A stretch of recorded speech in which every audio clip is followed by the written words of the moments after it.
What's the story, Morning Glory? What's the word, Hummingbird? Thank you so much for clicking on my channel and for joining me for this review of Married to Medicine Season 9, Episode 3. So we are at Toya's house. Contessa comes over. Toya is cutting up flowers and talking about she's on this journey of self care. And Contessa says in her confessional that as long as she's known Toya has been on a journey of self care because she's always pampering herself. She's always, on shopping sprees, on vacation, doing all this stuff, to make herself feel good. So then they start talking about Eugene, and I guess Eugene has been kind of like down in the dumps lately, and Toya is trying to figure out exactly what he needs to cheer him up or something like that. Because Contessa asked, "Well, what makes him happy?" And I think Toya said that he really doesn't know what makes him happy or something to that effect. So they're talking about Eugene's mental state currently. So then they talk about Heavenly and how Heavenly has been saying some very disrespectful things on her YouTube channel. And Toya talks about how Heavenly was even talking about Eugene and saying that Eugene acts like a woman. And my thing is, Toya, you were upset about Heavenly saying Eugene acts like a woman, but the woman that is standing next to you in your kitchen that you let into your house called your husband a fat bitch last season or the season before or whenever the hell it was. To his face. To his face, she called your beloved husband a fat bitch. But that's the woman that you let into your house, helping you cut your daffodils or tulips or whatever the hell they were.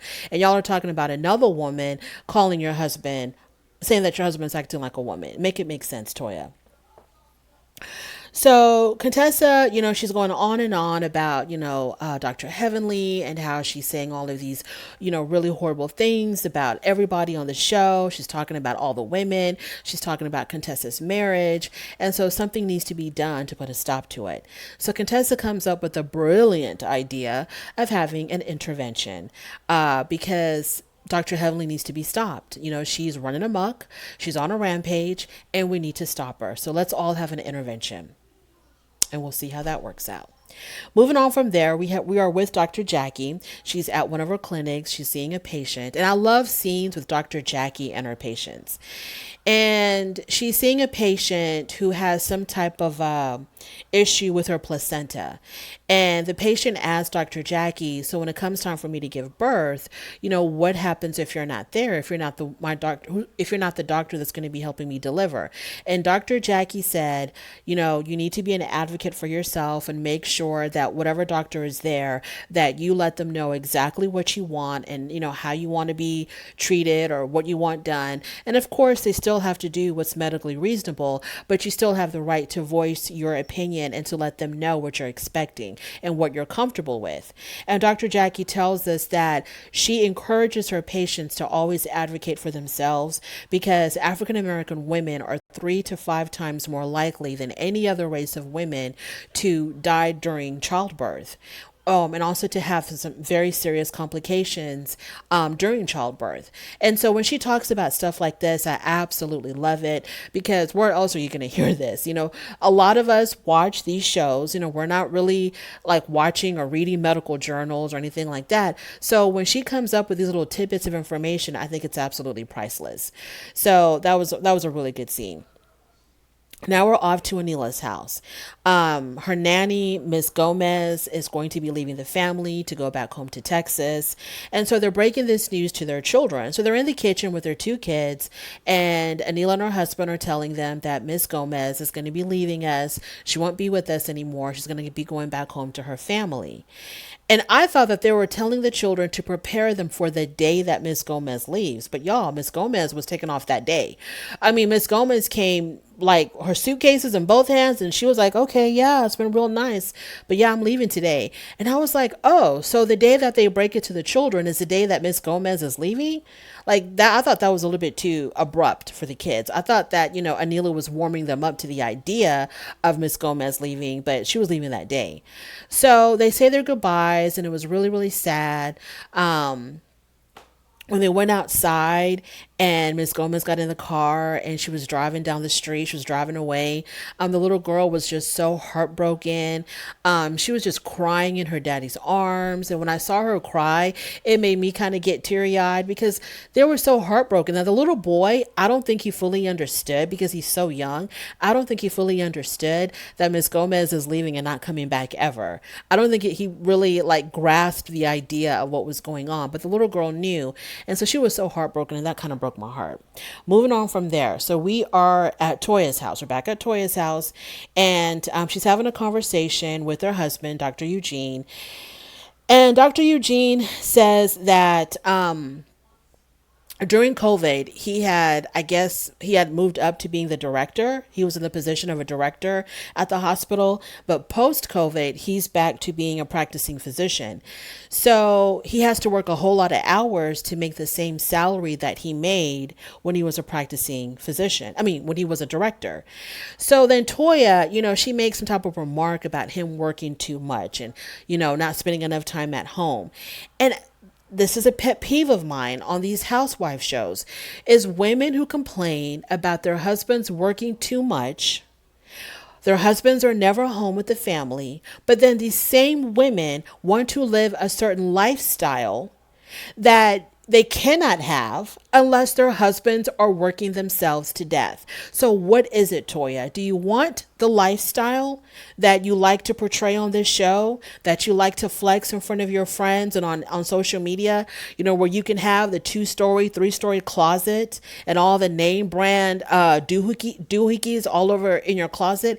Do you want that? Or do you want a man that stays home more, that works a 40-hour week, but you're living an average lifestyle?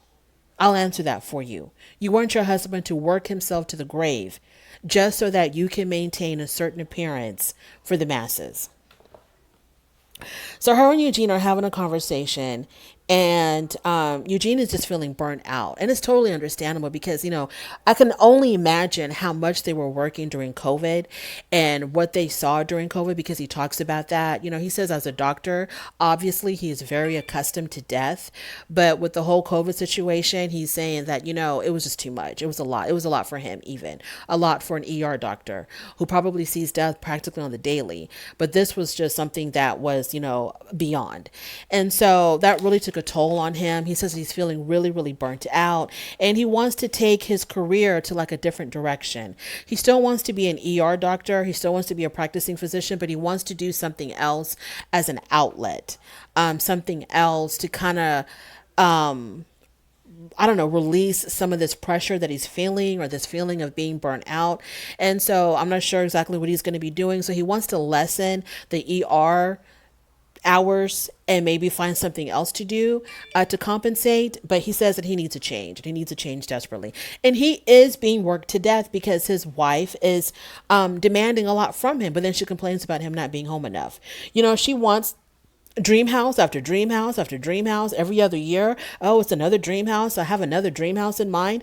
So they're constantly building houses like the way kids are building houses with Legos. And he has to work these hours.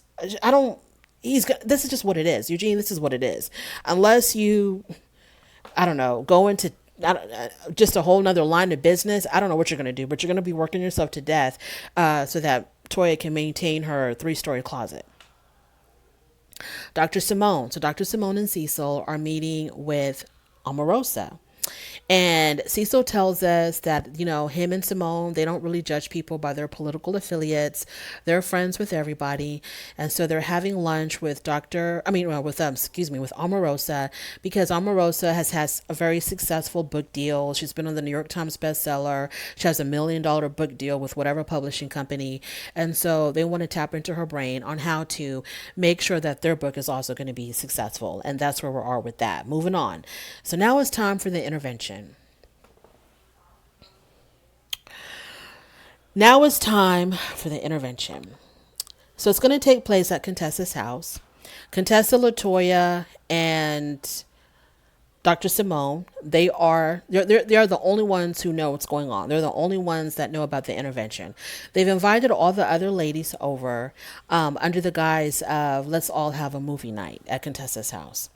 For whatever reason, they don't want them to have their cell phones in the intervention, which I didn't understand. Like, why? I mean, there was going to be so much drama. Who was going to be paying attention to their phones? But anyway, so one of the requirements was that as you come in, you put your cell phone in a bucket next to the front door. And if you don't want to do that, then you can't come into the house. So Anila shows up first. And so Toya tells her to put her phone in the bucket. And Anila's like, okay, I'm not sure why. I don't know what's going on here, but okay, I'll play along. And then the next person to come in was Quad. Once again, Toya tells Quad, put your phone in the bucket. If you don't want to do that, you can't come into the house.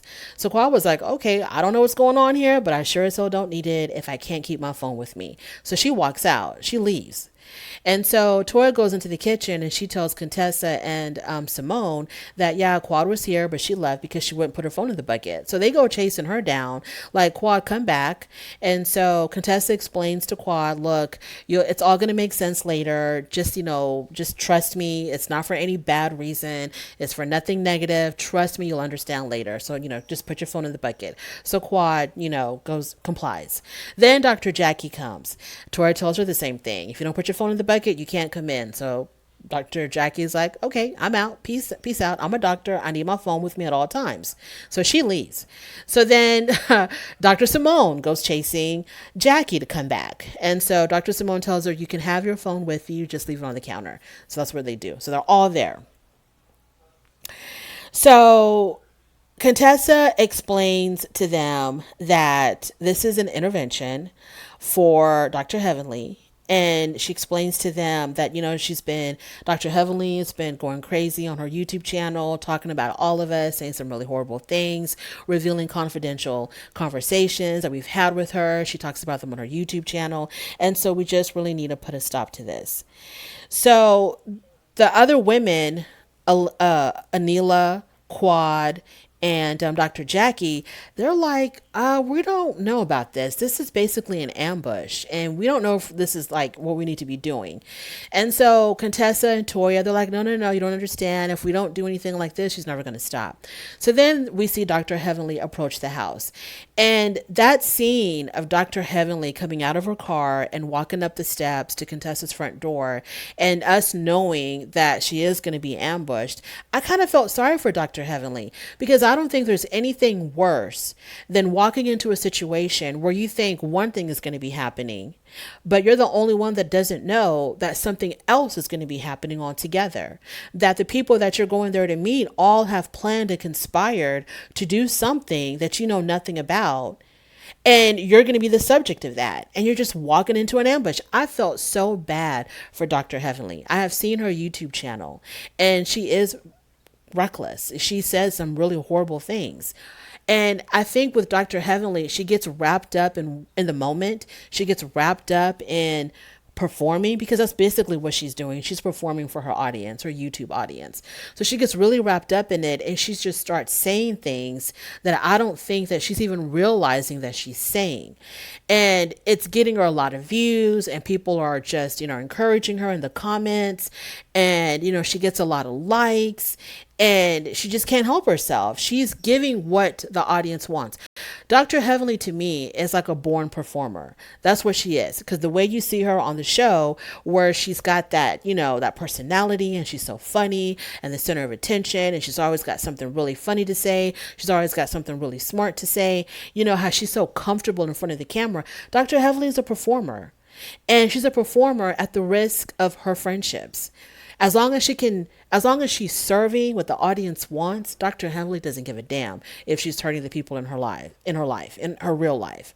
And her whole defense, and she says this on her YouTube channel, I'm just having fun. These are just jokes, y'all. These are just jokes. So she does it under the guise of, these are just jokes. Like, don't take me too seriously, y'all. I'm just being funny. These are just jokes.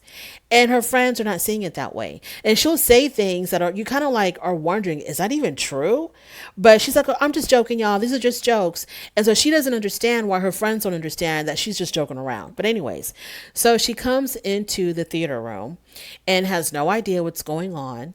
And I'm pretty sure she noticed everybody else was looking really somber and down and didn't quite understand why they were looking like that. So she sits down thinking that they're going to start watching a movie. Contessa hits play, and it's like a montage of all of Dr. Heavenly's YouTube videos of her saying something really horrible about every single one of those women. Every single one of those women sitting in that theater. And the whole entire time, Dr. Heavenly is just laughing her head off. She is just cackling like the Wicked Witch of the West. She thinks that it is so funny, and no one else is laughing. No one else is smiling. They're all looking at this like, damn, this is really bad. And she's just laughing away. And so after they show all of that, she tells Contessa, so this is what you brought me here for? You can pick up the phone and just tell me, hey, Heavenly, stop saying this and that on your YouTube channel. You got to go through all of this. And so Contessa was like, this was the only way to get through to her. And ironically, Contessa was wearing a wig. I forgot to mention this. She was wearing a wig that she bought from Heavenly's store. So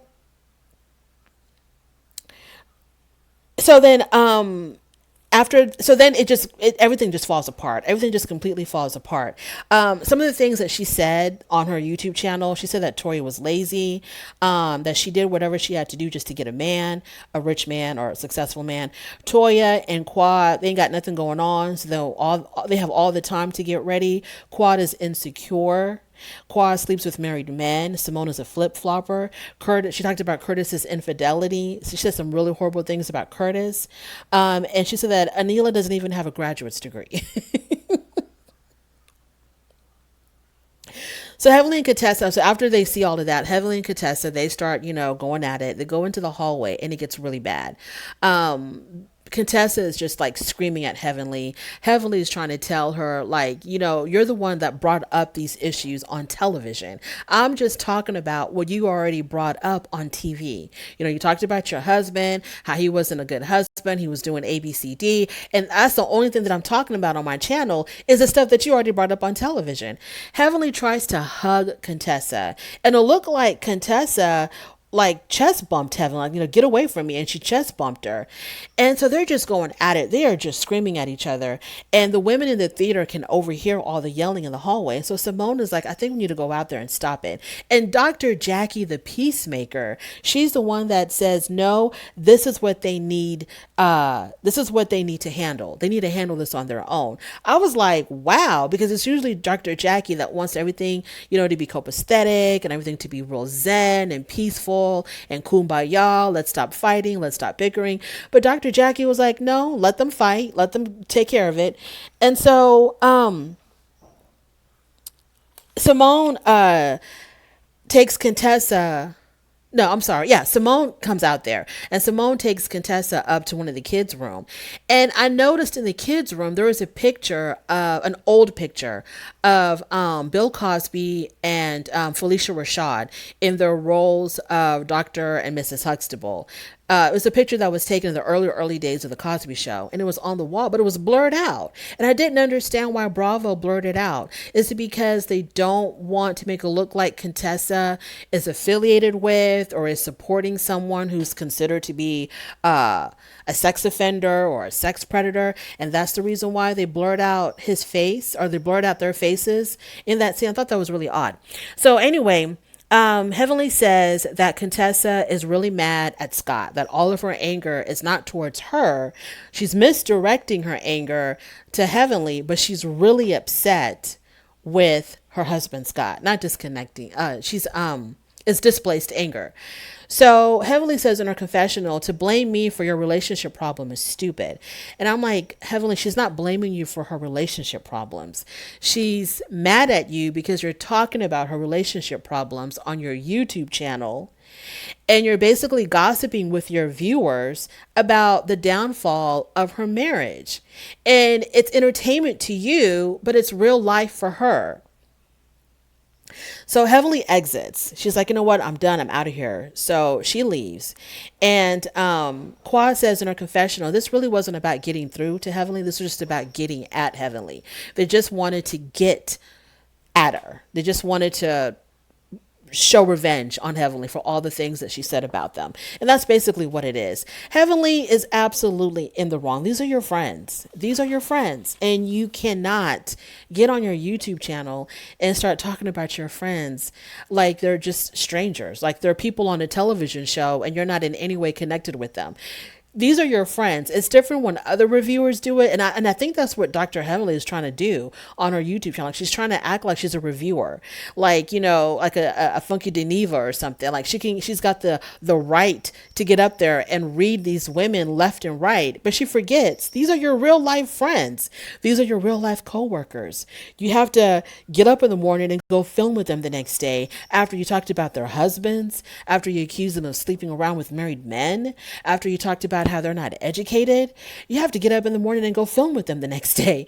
So yeah, what Dr. Heavenly did was wrong, but I don't know why I still felt really bad for her that she was ambushed like this.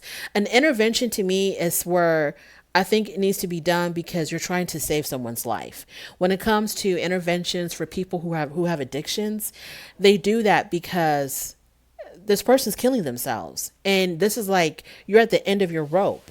So that to me makes sense.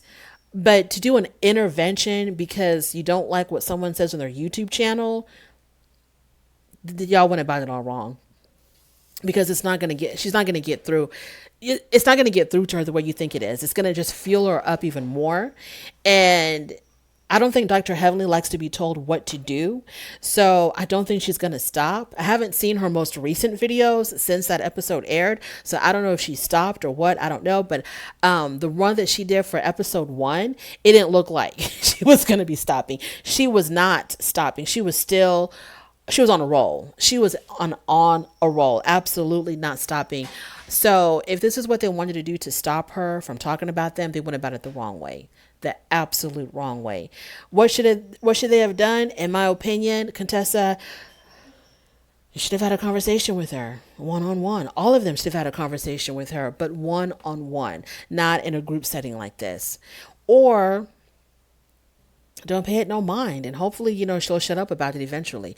I don't know. I've never seen anything like this before in my life, where someone is just so comfortable with talking about people that they work with, that they're so-called friends with, and revealing personal information. She's just not talking about like what they wore or what their house looks like. She's talking about personal information about these people. And of course, she does it under the guise of, I'm just joking. She does it under the guise of, this is just my opinion. I really don't know. It's just my opinion. I think that, Cecil is like this and Curtis is like that and Eugene is this and da, da, da. It's just my opinion, y'all. It's my opinion. And she thinks that she's safe by saying that. But it's like you and your viewers are making a mockery of your friends' lives. Anyway, that's just my opinion. Thank you so much for joining me. I really do appreciate it. On your way out, please don't forget to rate the video. If you like this content, please subscribe, and I will definitely talk to you later. Bye.